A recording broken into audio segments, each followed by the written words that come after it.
வணக்கம். இன்னைக்கு நாம the power of full engagement அப்படிங்கிற ஒரு சூப்பரான புத்தகத்திலிருந்து ஒரு முக்கியமான விஷயத்தை பத்தி பார்க்க போறோம். ஜிம் லோயா மற்றும் டோனி ஷவார்ட்ஸ் எழுதின இந்த புத்தகத்துல இருக்கிற ஒரு ஐடியா நீங்க ப்ரொடக்டிவிட்டியை பார்க்குற விதத்தை மொத்தமா மாத்திடும். இந்த கேள்வி உங்களுக்கு ரொம்ப பழக்கமான ஒண்ணா இருக்கும் இல்லையா? நாள் முழுக்க பிஸியா இருக்கும், ஒரே ஓட்டமா தான் இருக்கு. ஆனா நாள் கடைசியில பார்த்தா செம்ம டயர்டா இருக்குமே தவிர பெருசா எதையும் சாதிச்ச மாதிரி ஒரு ஃபீலே இருக்காது. ஏன் இப்படி ஆகுது? இங்கதான் பிரச்சனையே ஆரம்பிக்குது. நம்ம எல்லாருமே நேரத்தை, அதாவது டைமை மேனேஜ் பண்ணணும் தான் போராடிட்டு இருக்கோம். ஆனா உண்மை என்னன்னா, நம்மளோட கவனம் தப்பான ஒரு விஷயத்துல இருக்கு. உண்மையான வளம் நேரம் இல்ல, அது வேற ஒண்ணு. சரி, இப்போ நாம பேச போற இந்த ஒரு சின்ன ஷிஃப்ட் நீங்க வேலையையும் வாழ்க்கையும் பார்க்குற விதத்தையே அடியோடு மாத்த போகுது. வாங்க, டைம் மேனேஜ்மெண்ட் ஏன் ஒரு கட்டுக்கதை, ஒரு மித்னு கொஞ்சம் ஆழமா பார்ப்போம். இந்த ஒப்பீட்டை கொஞ்சம் பாருங்க, இது ரொம்ப முக்கியம். நேரம், அதாவது டைம், அது ஒரு ஃபிக்ஸடான விஷயம். ஒரு நாளைக்கு 24 மணி நேரம் தான். அதை நம்மால கூட்டவோ குறைக்கவோ முடியாது. ஆனா நம்ம ஆற்றல், நம்ம எனர்ஜி அப்படி கிடையாது. அதை நம்மால அதிகப்படுத்திக்க முடியும், புதுப்பிச்சுக்க முடியும். இது ஒரு டிஃபென்சிவ் கேம்லேருந்து அஃபென்சிவ் கேம்க்கு மாறின மாதிரி. இதுதான் இந்த புத்தகத்தோட மைய கருத்தை. நம்ம பர்ன் அவுட், ஸ்ட்ரெஸ் இதுல இருந்தெல்லாம் வெளியே வரணும்னா நம்ம கவனம் டைம்ல இருந்து எனர்ஜிக்கு மாறணும். இது கேட்கவே எவ்வளோ பவர்ஃபுல்லா இருக்கு இல்லையா? அப்போ இந்த எனர்ஜியை எப்படி புரிஞ்சுக்கிறது? ரொம்ப சிம்பிள்.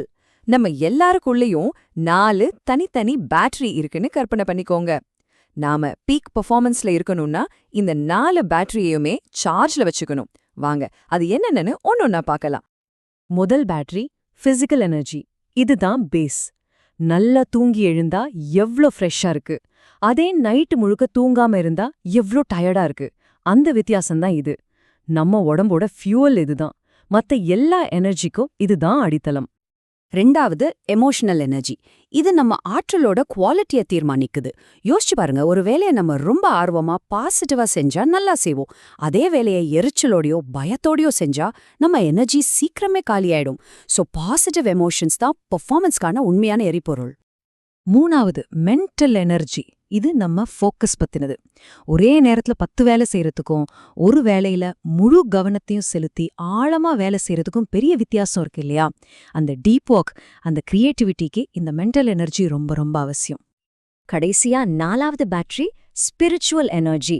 இது மதத்தை பத்தினது இல்ல, இது நம்மளோட ஏன் பத்தினது. நாம ஏன் இந்த வேலையை செய்றோம், நம்ம வாழ்க்கையோட நோக்கம் என்ன, இந்த கேள்விக்கான பதில்தான் ஸ்பிரிச்சுவல் எனர்ஜி. இதுதான் மத்த எல்லா எனர்ஜிக்கும் வழிகாட்டுற ஒரு பவர்ஃபுல்லான ஃபோர்ஸ். ஓகே, இந்த 4 எனர்ஜியையும் பத்தி தெரிஞ்சுக்கிட்டோம். ஆனா இதை எப்படி நிர்வகிக்கிறது? இப்போ என்னங்கிறதுல இருந்து எப்படிங்கிற விஷயத்துக்குள்ள போலாம். இதுக்காக உலகத்தரம் வாய்ந்த விளையாட்டு வீரர்கள் கிட்ட இருந்து நம்ம ஒரு முக்கியமான ரகசியத்தை கத்துக்க போறோம். இந்த கார்ப்பரேட் அத்லீட்டுங்கிற ஐடியா ரொம்ப பவர்ஃபுல்லானது. எந்த துறையில நீங்க டாப் பெர்ஃபார்மரா ஆகணும்னாலும் நீங்க ஒரு அத்லீட் மாதிரி தான் ட்ரெயின் பண்ணணும். அதாவது கடுமையான உழைப்பு, அப்புறம் முழுமையான ஓய்வு. இந்த ரெண்டுக்கும் நடுவுல பேலன்ஸ் பண்றது தான் இங்க ரகசியமே. இங்கதான் ஒரு பெரிய வித்தியாசம் வருது.